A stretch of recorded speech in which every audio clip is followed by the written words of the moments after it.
Hola, les damos la bienvenida a esta nueva serie Nuestra Naturaleza, un podcast de la Defensoría del Pueblo. Yo soy Erika Castro, delegada para los derechos colectivos y el ambiente, y hoy nos acompaña el profesor Rafael Mercado Epieyú. Profesor, muchas gracias por acompañarnos, es un gusto tenerlo con nosotros. Bueno, gracias por la invitación.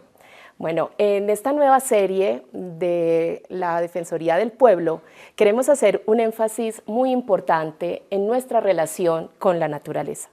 Entendemos que en algún momento de la historia de la humanidad sucedió algo que robó la mística que teníamos como seres humanos con la naturaleza, que entendíamos que con la naturaleza éramos unos solo. Y en ese sentido, nos interesa muchísimo volver a recuperar la mística, porque creemos que ahí puede estar la gran solución a esta gran crisis planetaria, crisis de pérdida de biodiversidad, crisis de cambio climático, crisis de contaminación del ambiente. Profesor, ¿usted qué piensa sobre ese despojo al que fuimos sometidas los humanos? Bueno, fue un diálogo que se construyó hace muchos siglos sobre la relación espiritual en la tierra como la gran madre, como el gran vientre, donde surgen todos los seres vivos, los árboles, los animales, las montañas, el desierto, la playa, y todos esos seres que están ahí, que no lo vemos, pero por ejemplo a través de la práctica de los sueños, en el caso de los Wayuu, podemos tener una relación dialógica con ese mundo de la espiritualidad.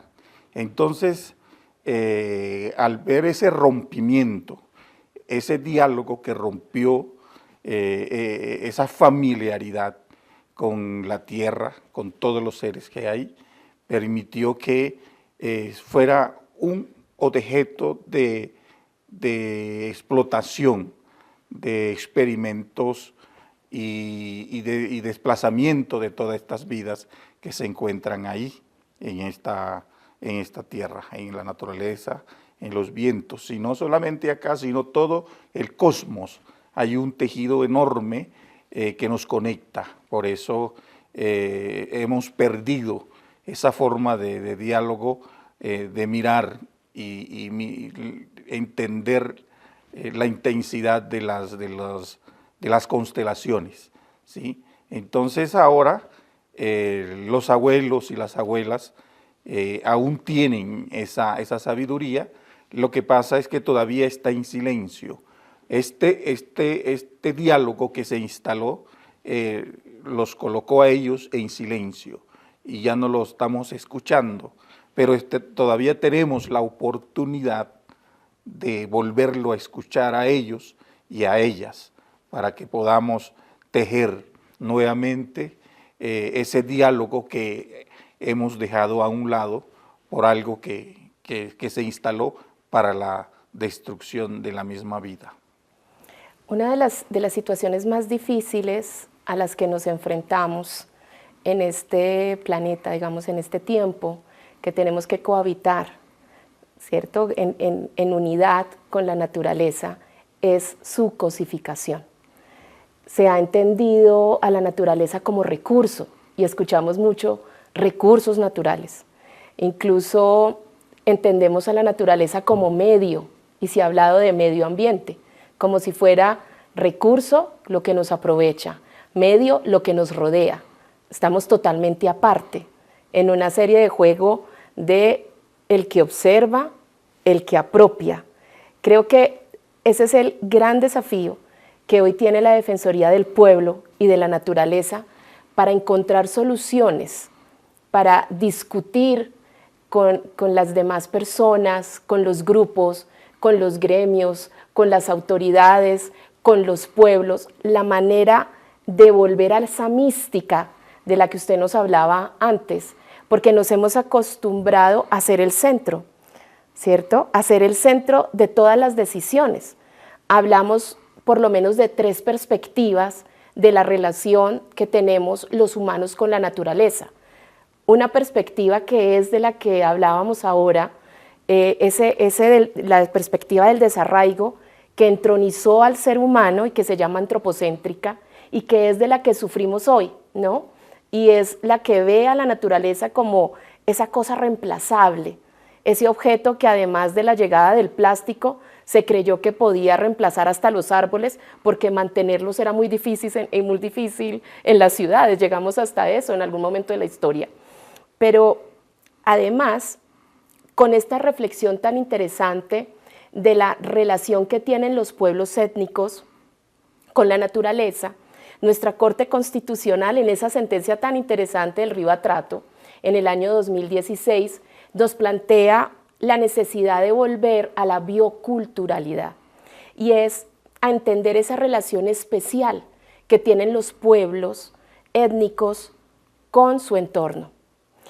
Y allí es donde creo que la Defensoría del Pueblo puede hacer un gran papel, el papel de tratar de abonar el camino para ser intermediaria entre los pueblos étnicos y las demás personas, para entender en qué momento nos perdimos y cómo regresar a ese camino que le hemos llamado bioculturalidad, para hablar de manera amplia de cómo es esa relación de nosotras, de nosotros con la naturaleza.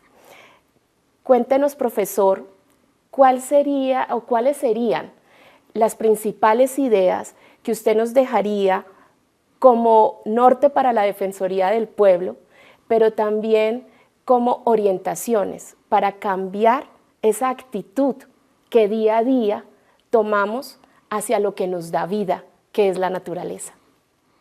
Sí, principalmente hay que cambiar la forma de diálogo desde la educación, de cómo educamos la niñez, que van a ser los adultos futuros, ¿sí? Sobre la importancia de la tierra como la gran madre, como la gran abuela.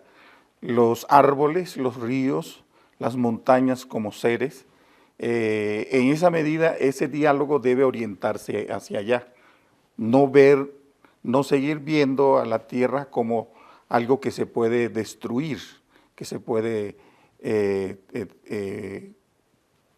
transformar en cosas que realmente no debería ser, sino un diálogo educativo que oriente a esta diversidad de diálogos. Una de las cosas más importantes que tenemos como país es la diversidad de voces, la diversidad de diálogo que podemos escuchar desde las regiones del país. Por ejemplo, en el caso de los indígenas de la región Caribe, hay una diversidad de voces que puede ayudar a transformar este diálogo que ha estado a la orden en la educación para seguir explotando a la tierra, a los árboles, contaminando los ríos, destruyendo los cerros, contaminando las playas. Entonces es ir a cada una de estas regiones, escuchar estas voces y a partir de ese aprendizaje, de ese escuchar, llegar como colombianos, cómo ahora vamos a transformar este diálogo desde la educación para que en futuro tengamos una propuesta para curar y sanar toda esta vida, incluyendo nosotros que hacemos parte de la tierra, porque nosotros somos sustancias de la tierra, sustancia de los árboles, de los animales, sustancia del mar, de los vientos. Todos estos seres están en nuestro cuerpo, por eso necesitamos del agua, del árbol, necesitamos de la tierra, necesitamos de los vientos para seguir existiendo. Entonces ese diálogo que va a transformar la educación debe escucharse esta diversidad de voces que existe en el país Colombia. En ese sentido, viene entonces esa tercera relación que ha identificado la Corte Constitucional que tenemos con la naturaleza. Entonces, además de el antropocentrismo, el biocentrismo, que es de donde hablamos de la bioculturalidad, está el ecocentrismo. Y me parece que sus palabras llevan a ello, ¿no? A que el centro de la reflexión debe ser nuestra naturaleza, Es decir, es pensarnos en una simbiosis total, diría yo, ¿no? Como completa. Hay un concepto muy interesante que vendría a ser el interser. Somos porque somos con la naturaleza. Sin ella no somos. Es bastante, digamos, simple pero complejo al ser llevado a los territorios y a hablar con las personas que tienen ciertos intereses, porque yo diría que lo que hay allí, y resalto el punto, es la falta de una formación desde que estamos niñas, niños, ¿no? De haber entendido dónde estaba la verdadera riqueza y la vida, ¿sí? Más allá de la apropiación.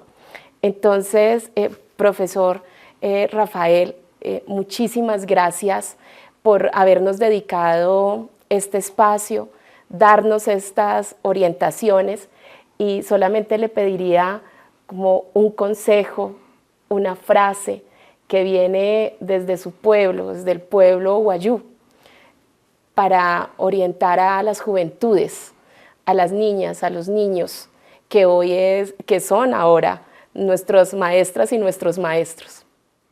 El diálogo debe ser desde el corazón en comunidad, porque por el corazón está la honestidad y la sabiduría.